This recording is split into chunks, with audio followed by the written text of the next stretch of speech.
Salve, salve! Deu na telha, está no ar. Desta vez com um convidado mais que especial. O cara é atleta olímpico, você sabe do que eu tô falando, meu. Ele é medalhista de Pan-Americano. O primeiro ouro do Brasil em 2007 foi desse cara aqui. Ele tinha uns derdão, meu. Mas agora não pode mais, virou militar e tal.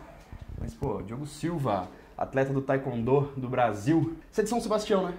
Sou nascido e criado ali, saí de lá com 11 anos e vim pra Campinas. Começou a lutar lá?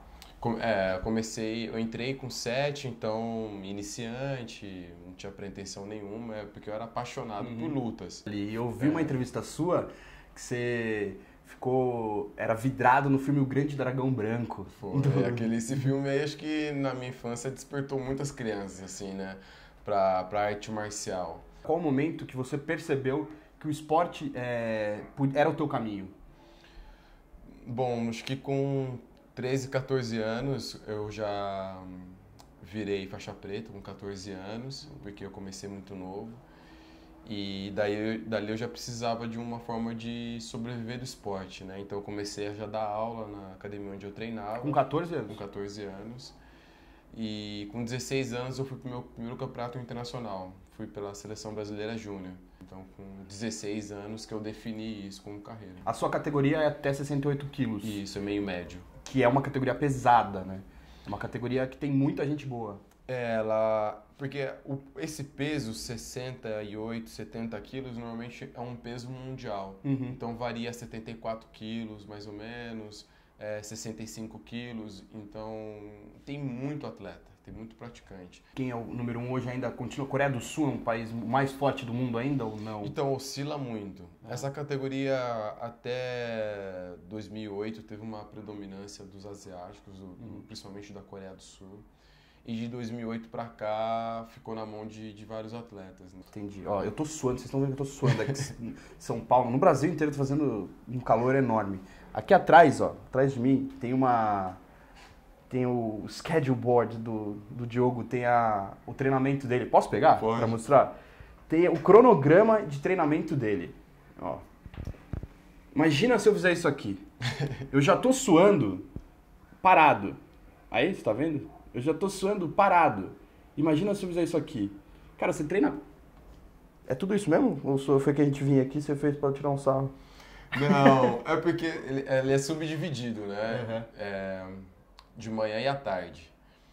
Mas o meu primeiro treinamento começa às 8 da manhã, que era a parte da fisioterapia, fortalecimento. Uhum. Depois eu vou para a parte do taekwondo. Uhum.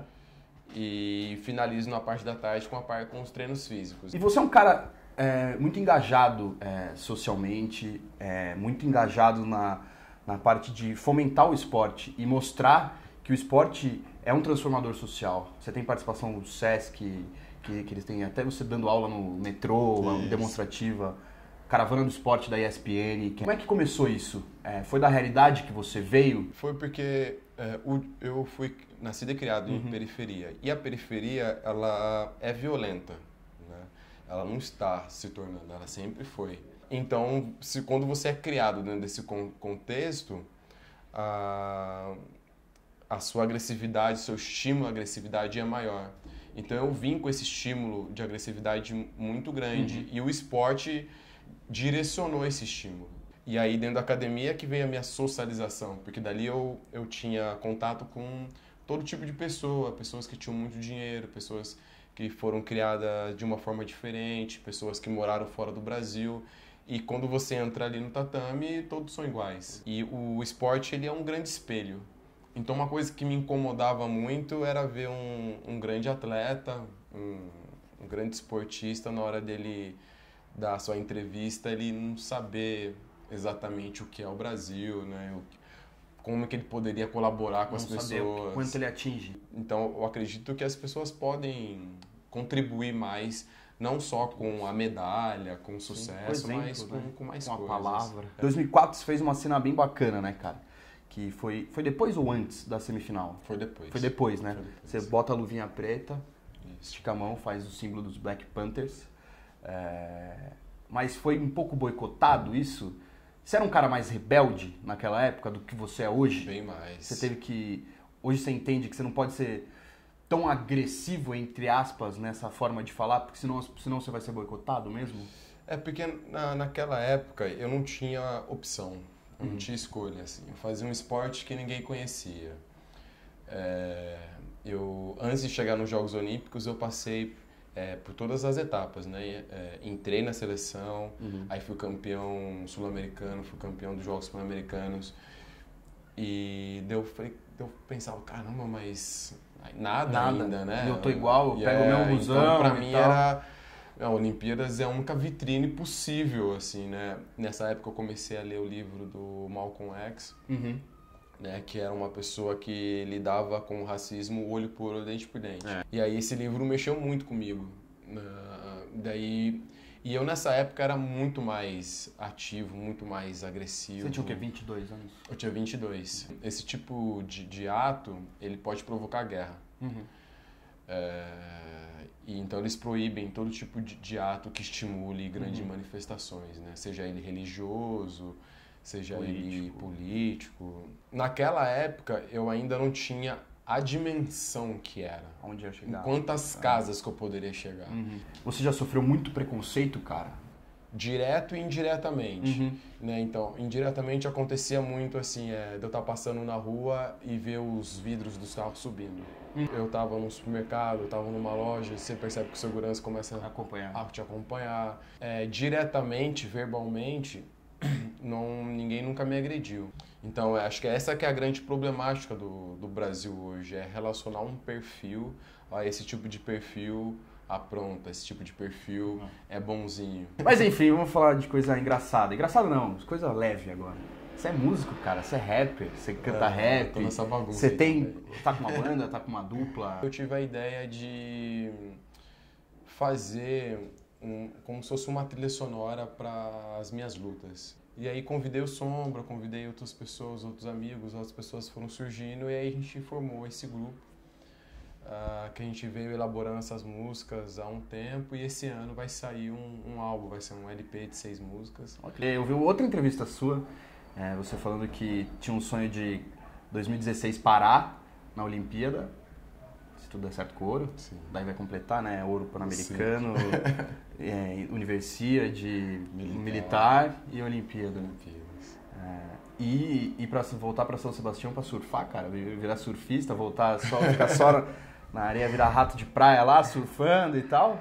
Acho que só essa parte aí do surf, eu acho que talvez não vai Não rolar. vai dar muito certo. Nossa, eu sou ruim nisso daí, cara. Vocês não têm o talento. Em 2016, como que tá a sua preparação? O que tá na tua cabeça? Depois que eu fiz os Jogos Olímpicos de Londres, eu saí de lá muito desgastado.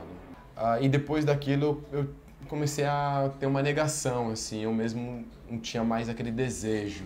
Eu queria ter uma vida social, há anos que eu não tinha uma vida social, porque as pessoas te ligam, não posso, eu tô treinando, vou competir. Chega uma hora que as pessoas não te ligam mais. Não te ligam mais. E aí, quando chegou no segundo semestre de 2014, eu conversei com algumas pessoas e eu tomei a decisão que eu ia fazer a classificatória dos Jogos Olímpicos, mas fazer de verdade. A única coisa que falta para mim é a cereja do bolo. E isso para mim agora é pessoal. Então agora é só essa corrida que importa. Grandes torneios, somar pontos e ficar sempre à frente dos concorrentes. O que é mais difícil ser no Brasil hoje, negro ou atleta? Ser negro, eu acho que tem mais preconceito do que ser atleta. Porque o esporte, ele quebra muita barreira. Então, se não for pelo esporte, é quase impossível essa ascensão social em tão pouco tempo, porque é coisa de 10, 20 anos.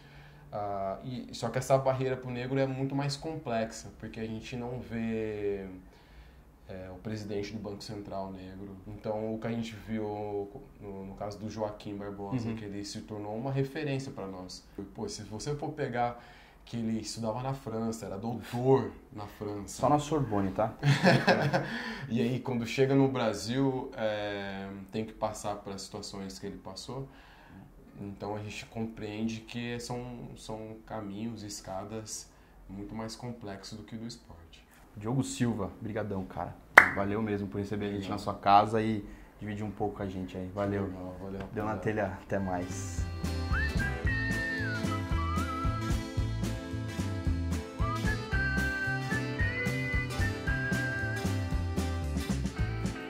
Olha só quem se vai sem